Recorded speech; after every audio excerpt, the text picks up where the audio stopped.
Salut et bienvenue dans une nouvelle vidéo.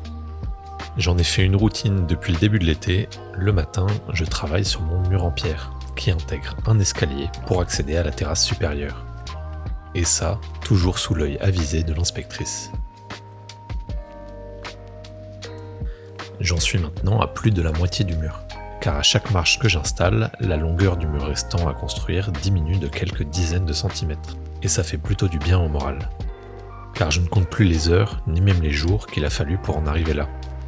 J'avance un peu comme un robot, en répétant les mêmes gestes jour après jour, en retournant toutes les pierres dans tous les sens jusqu'à trouver l'emplacement qui me convienne. Dans le processus, j'en profite aussi pour inclure des petites tâches parallèles. Par exemple, cela fait des années que ce tas de tuiles traîne au-dessus de la maison, sans que je sache quoi en faire. L'accès aux déchetteries est un petit peu compliqué par ici, sans parler du coût. Alors je vais tout simplement m'en servir pour construire mon mur.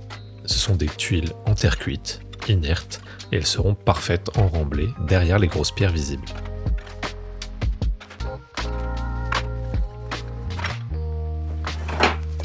Et oui, je sais ce que vous êtes en train de vous dire, il faut vraiment que je construise un abri bois plus joli que ça. C'est sur ma liste.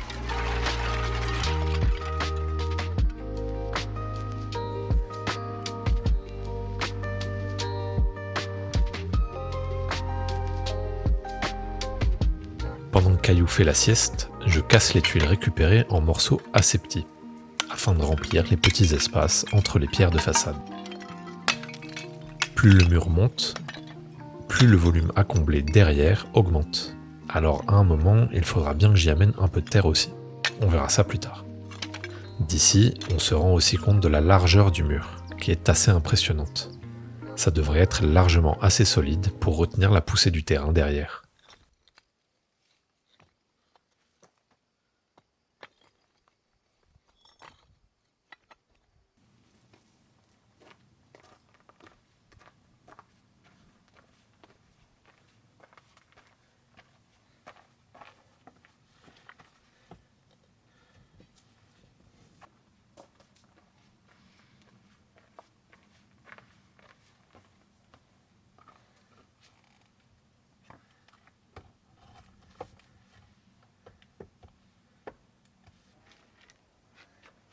À cet endroit, j'essaye de créer un bel arrondi, afin de casser l'angle et pour que le mur et la maison se connectent de la manière la plus naturelle possible. Ces derniers jours, j'ai beaucoup avancé à droite, du côté des escaliers, en laissant un peu cette extrémité du mur à gauche, et il va falloir rattraper le retard. Ici, il faut trouver des pierres d'angle pas trop grosses. Du fait de la faible épaisseur du mur à cet endroit, construire en pierre sèche serait trop instable. Alors je choisis mes pierres avec beaucoup de soin, toujours en essayant qu'elles soient le plus stables possible, et je laisse un peu d'espace derrière pour pouvoir y ajouter un mortier de chaux qui va venir lier la pierre au béton. Et je rappelle que j'avais appliqué au préalable un primaire d'accroche sur le béton afin que la chaux adhère parfaitement. Les points d'ancrage que j'ai réalisés plus bas sont vraiment costauds, et le mur ne bouge pas d'un pouce. Alors je vais continuer avec cette méthode.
Alors certains diront que du coup ce n'est plus un mur en pierre sèche.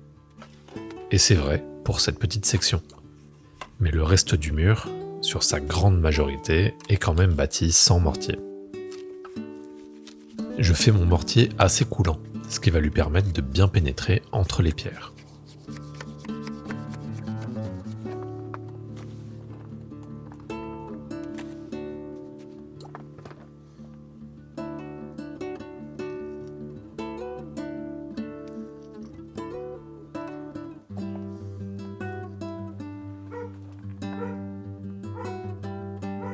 Une fois ce niveau atteint, je peux placer une pierre bien plate d'un angle à l'autre, afin de bien lier les différentes parties du mur.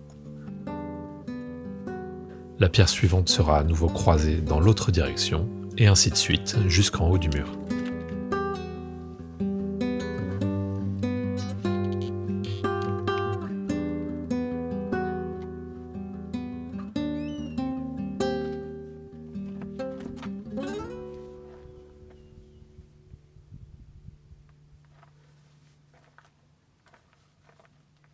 Au fur et à mesure que mon stock de pierres diminue, trouver les bonnes pierres d'angle devient de plus en plus difficile.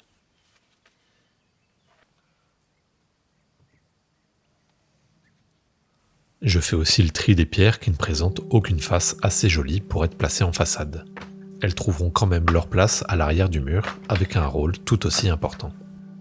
Pour vous montrer un peu mieux où j'en suis au niveau du mur, on va prendre de la hauteur grâce au dernier petit drone de chez Overair, qui sponsorise cette vidéo. Ils m'ont envoyé le modèle X1 Pro Max, un drone ultra compact qui pèse moins de 200 grammes. L'utilisation du drone est très simple. Grâce au bouton de mise en marche situé sur le drone, vous allez pouvoir le faire décoller de la paume de votre main sans télécommande. Regardez, d'ici, on voit très bien l'arrondi que je suis en train de former au niveau du volume en béton. Sur le petit écran situé sur le dessus du drone, vous allez pouvoir choisir le mode de prise de vue que vous souhaitez parmi un large choix. Par exemple, le mode de vol stationnaire, pendant lequel le drone va fixer le sujet tout au long de ses déplacements sans bouger. J'aime bien aussi le mode zoom arrière. Après l'avoir sélectionné sur le petit écran, j'enfonce de nouveau le bouton central et le drone décolle et effectue la prise de vue aller-retour en autonomie. Vous pouvez aussi piloter le drone de manière manuelle directement sur votre smartphone. Toutefois, si cela devient votre utilisation principale, je vous conseille quand même de vous procurer la télécommande. Parmi les prises de vue disponibles, celle que j'aime le plus reste le tracking, qui va me permettre de vous proposer des plans comme celui-ci, comme si vous étiez avec moi.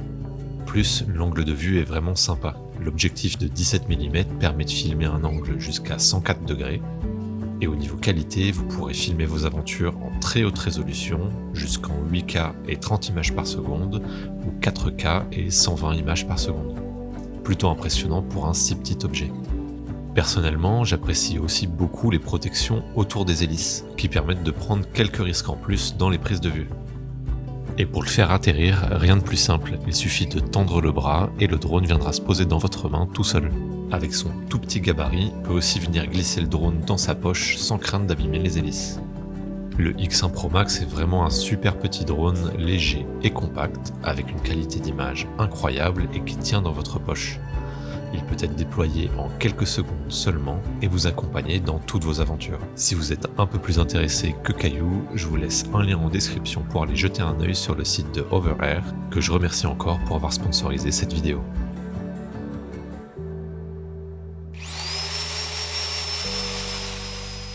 Et le mur aussi continue de prendre de la hauteur. J'ajoute de nouveau un ancrage et je pense d'ailleurs que je continuerai à le faire toutes les 2 rangées environ jusqu'au haut du mur.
continue aussi de faire arriver les plus grosses pierres par le dessus.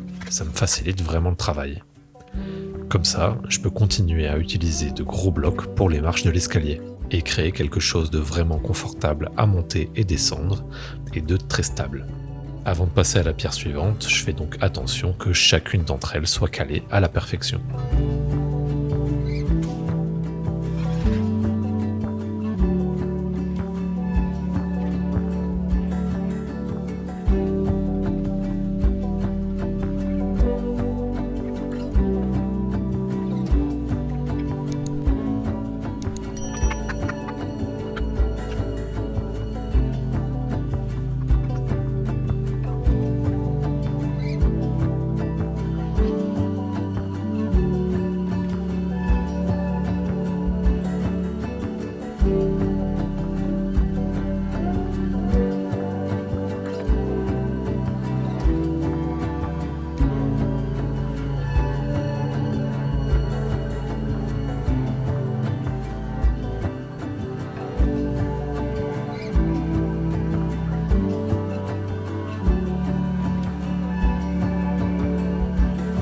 Comme je le disais en début de vidéo, à chaque marche posée, la longueur du mur restant à monter diminue.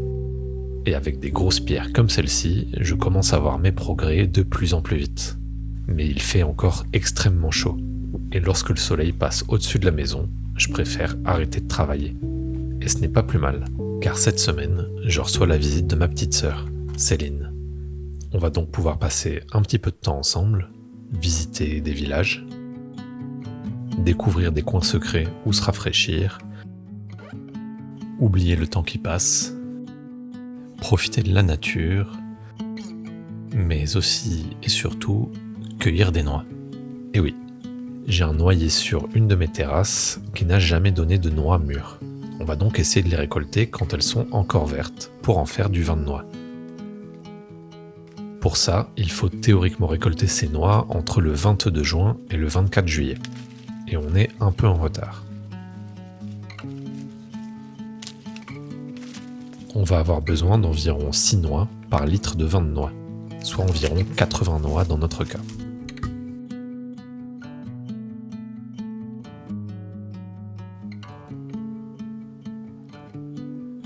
C'est bien évidemment Caillou qui a vérifié que le compte y était.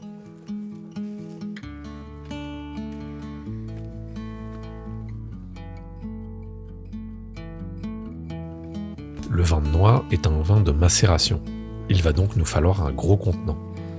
Je vais donc pouvoir utiliser une des Dames Jeanne que j'ai récupérée dans la rue dans une vidéo précédente. Celle-ci fait 34 litres, ce qui suffira largement. On va donc commencer par couper les noix en quarts. Quand les noix sont vertes, c'est très facile, mais les nôtres sont déjà un petit peu trop dures. Pour aller plus vite, on va donc les concasser avec une masse, puis les verser dans la bouteille en verre.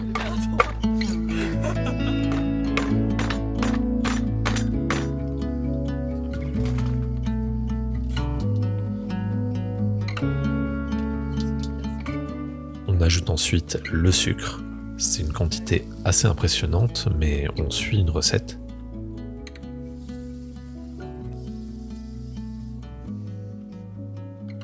Puis de la vanille, des clous de girofle et de la cannelle.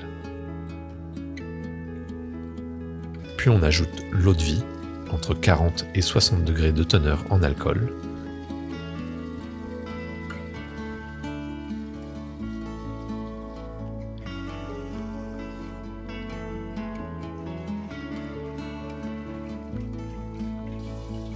On finit bien évidemment avec du vin rouge pas trop mauvais.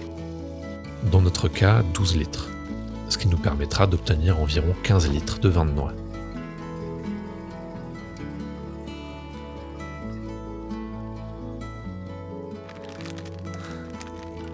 Et bien sûr, on fait tout ça dans la bonne humeur.